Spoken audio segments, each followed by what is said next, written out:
Muy buenas. Bueno, pues vamos a iniciar este último bloque de esta Ley de Gestión Ambiental de Andalucía con el título quinto, que va a suponer un cambio de paradigma total en el derecho ambiental andaluz.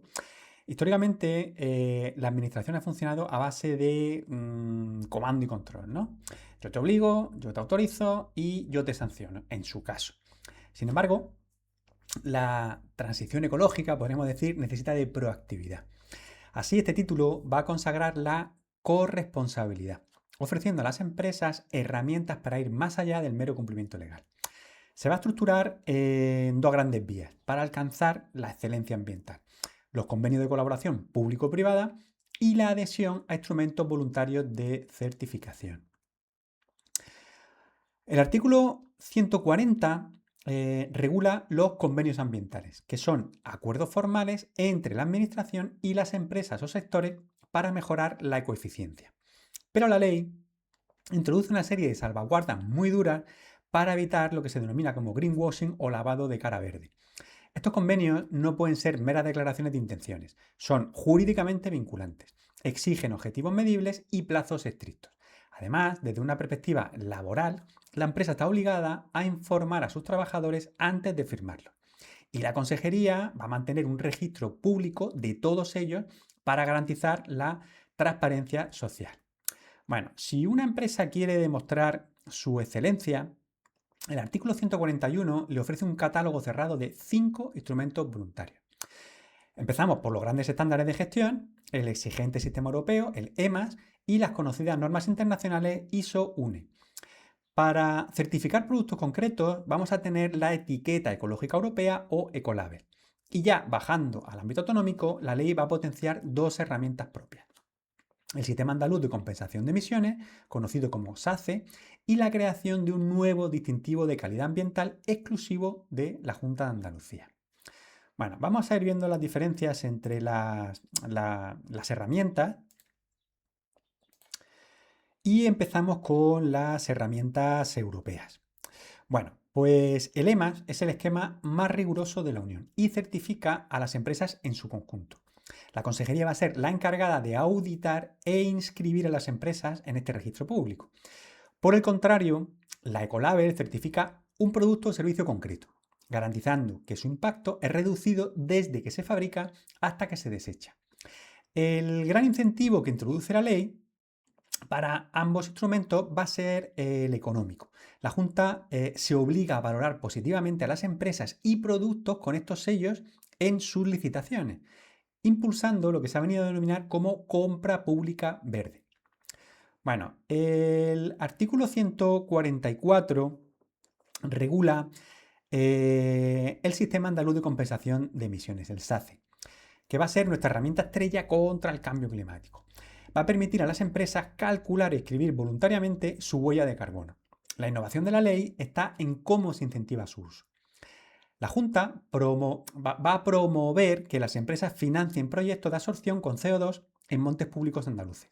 Pero la gran novedad a efectos procedimentales es que a partir de ahora la inscripción y compensación en el SACE podrá utilizarse legalmente como medida compensatoria oficial cuando una empresa tramite la evaluación ambiental de un nuevo proyecto de tipo pues, industrial, ¿no? O de otro tipo. Muy bien, pues con respecto al distintivo de calidad ambiental y para cerrar los instrumentos voluntarios, el artículo 145 crea el distintivo de calidad ambiental de la Junta de Andalucía. Este es un galardón propio pensado para premiar a las empresas radicadas aquí que acrediten esfuerzos extraordinarios. Es decir, las que innoven en tecnologías limpias, las que implanten una economía circular real, minimizando los residuos, o las que ahorren agua o recursos de una forma drástica.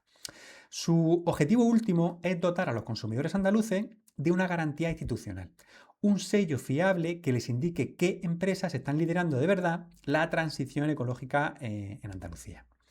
Bueno, pues vamos a cambiar de tercio y vamos a entrar en el título sexto, que consagra la vertiente económica del derecho ambiental. Pasamos de las obligaciones a la política de fomento. El legislador aquí asume que la transición ecológica requiere dinero y establece el principio de que proteger el entorno debe ser un motor de competitividad empresarial. Para ello, el artículo 146 promueve la fiscalidad ecológica y las subvenciones. Eso sí, como profesionales en el ámbito del medio ambiente, tenemos que tener muy clara una salvaguardia administrativa. Esta lluvia de incentivos no es un cheque en blanco, va a estar estrictamente limitada al dinero que apruebe cada año la ley de presupuestos de la Junta. Muy bien, bueno, pues vamos a ver, vamos a responder a la pregunta de en qué se gasta ese dinero. Bueno, pues el artículo 147 lo destina a las inversiones físicas de las empresas, pero va a introducir un matiz jurídico que va a ser vital. Está prohibido usar dinero público para subvencionar el mero cumplimiento de la ley, porque cumplir con la ley pues es tu obligación, ¿no? Los incentivos se reservan para premiar la excelencia. Se va a subvencionar a quien supere los límites legales de protección, a quien cumpla convenios voluntarios ambiciosos y muy especialmente a las industrias que inviertan en instalar las mejores técnicas disponibles para reducir la contaminación que generan en origen. Bueno, además de estos hierros, podríamos llamarlos, el artículo 148 subvenciona el software de las empresas, el conocimiento. Hablamos aquí de medidas horizontales para el IDI, es decir, la investigación, el desarrollo y la innovación, formación técnica o la implantación de un sistema EMAS. Esto es un aspecto muy útil para las pymes en el sentido que la Junta subvencionará la compra de equipos de medición en continuo para que puedan realizar ese control sobre sus propias emisiones. Y finalmente se va a consagrar la ecoinnovación como esa gran palanca de futuro, priorizando la financiación de aquellos proyectos que resuelvan problemas endémicos en Andalucía, como por ejemplo el estrés hídrico o los problemas de desertificación. Y mejorando al mismo tiempo la competitividad de la comunidad. Bueno, vamos a hacer otro cambio de tercio, vamos a pasar al título séptimo, que está dedicado a la responsabilidad medioambiental, que va a aplicar directamente la dura, por llamarla de alguna manera, Ley Estatal 26/2007. Bueno, el principio es universal. Quien contamina, paga. Pero cuidado, el artículo 151 impone un deber de proactividad absoluto. Si hay una amenaza de vertido, la empresa no puede esperar a que llegue la Junta de Andalucía. Tiene que actuar inmediatamente y además informar. En cuanto a la obligación de reparar el daño, distinguimos.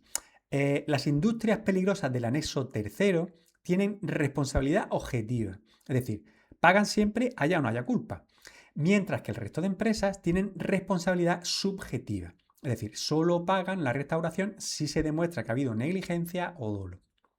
Bueno, vamos a pasar al ámbito competencial como siempre. Y a ver, si hay un desastre, el artículo 150 aclara que actuará la consejería competente en materia de medio ambiente o en materia de aguas, según lo que haya sido contaminado. Un apunte jurídico fundamental, exigir a una empresa que pague la limpieza de un río es totalmente compatible con ponerle una multa administrativa y con meter al gerente de turno en la cárcel si hace falta.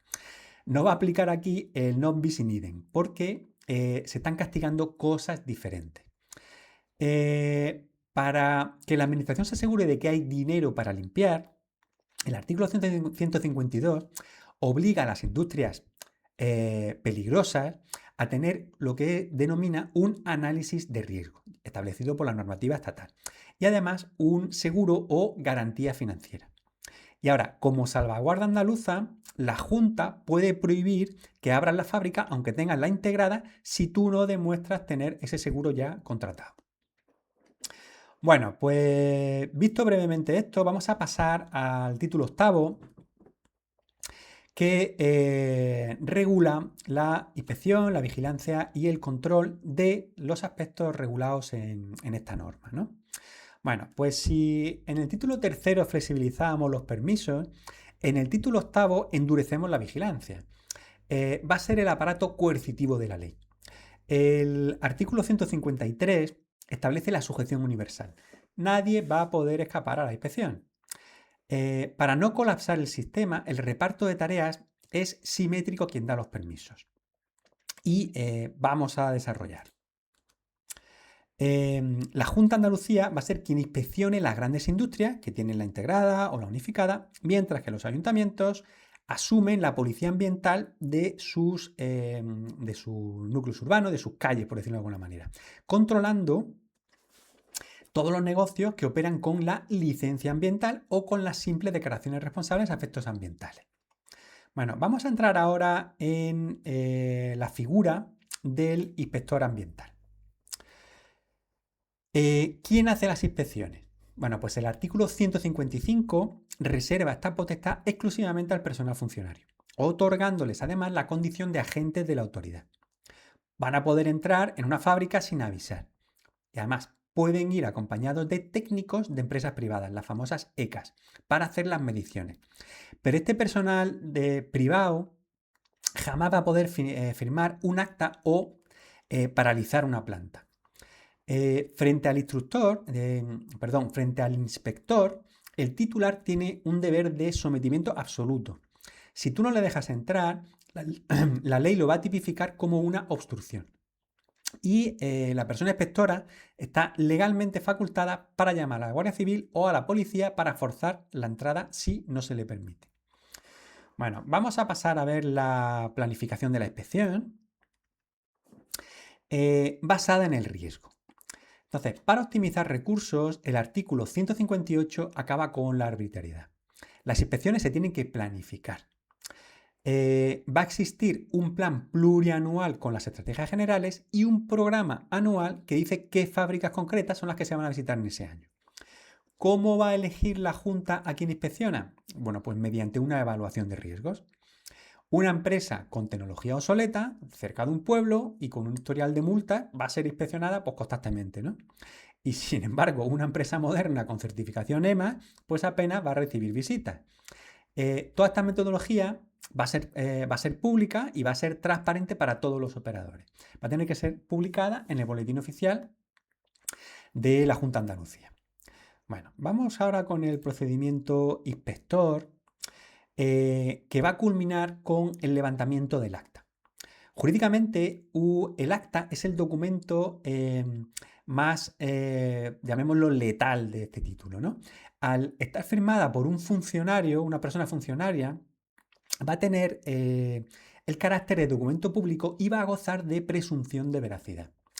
Esto significa que en un juicio lo que ponga el acta es la verdad oficial.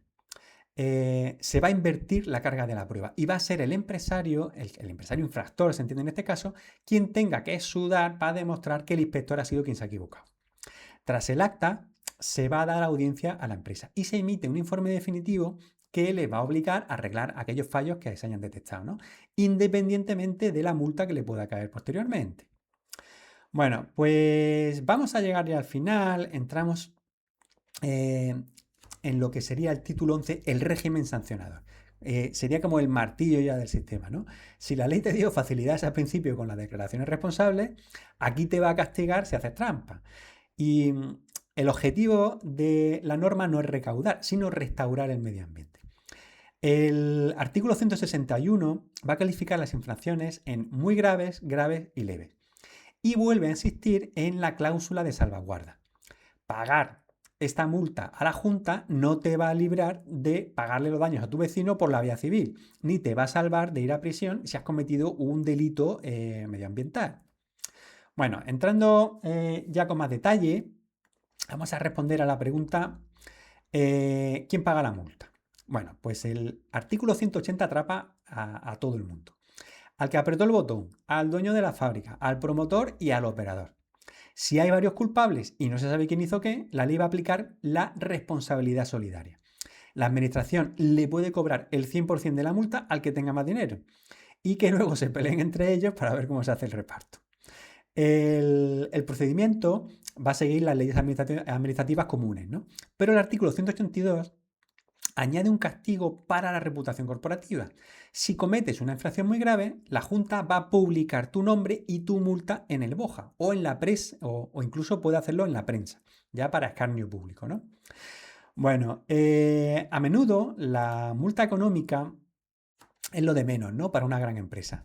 El verdadero temor va a estar en estos artículos 184 y 185, las sanciones accesorias. La administración puede ordenarte el cierre de la fábrica durante 5 años o clausurarla definitivamente y enviarte a la absoluta ruina.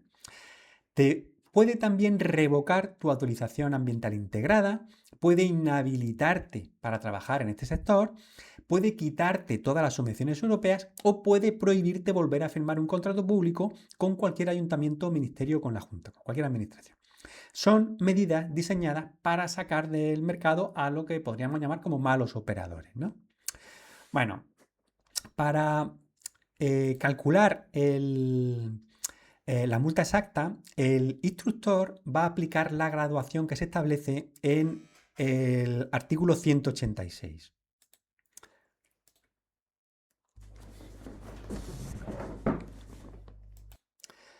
Es decir, subirá la multa si hubo intencionalidad o reincidencia y la bajará si el empresario limpió el vertido voluntariamente antes de que llegase el inspector, ¿no? Por poner un ejemplo.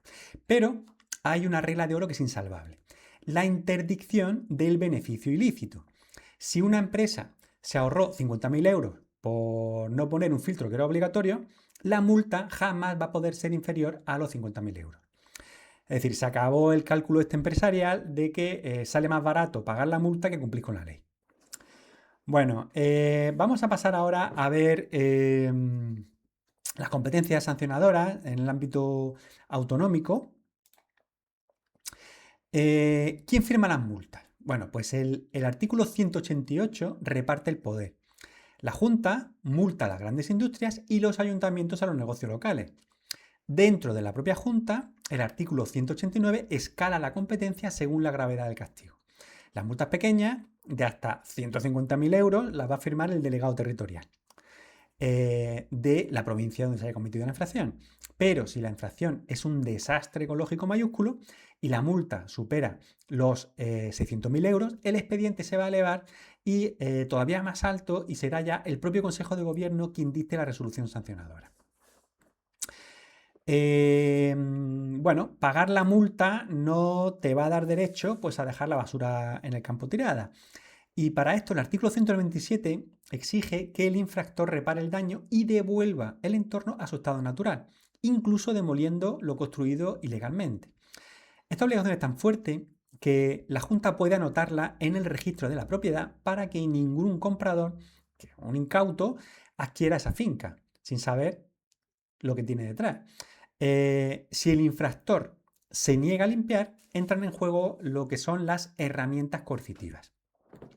Y aquí tenemos, de una parte, multas coercitivas, que son multas periódicas hasta que se obedezca lo que se ha establecido, o la ejecución subsidiaria, donde la Junta puede mandar a sus propias excavadoras, para que nos entendamos, a limpiar y luego le puede embargar la cuenta bancaria al infractor para cobrarle los gastos ocasionados. Bueno, vamos ahora con un aspecto muy interesante, que es la prestación ambiental sustitutoria. Y con esto vamos a terminar ya el recorrido por la ley, que ha sido yo creo que bastante intenso. Bueno, pues esta es una de sus innovaciones jurídicas más bonitas, por decirlo de alguna manera, que es la prestación ambiental sustitutoria. El artículo 196 permite que el dinero de la multa no se pierda en la caja central de Hacienda.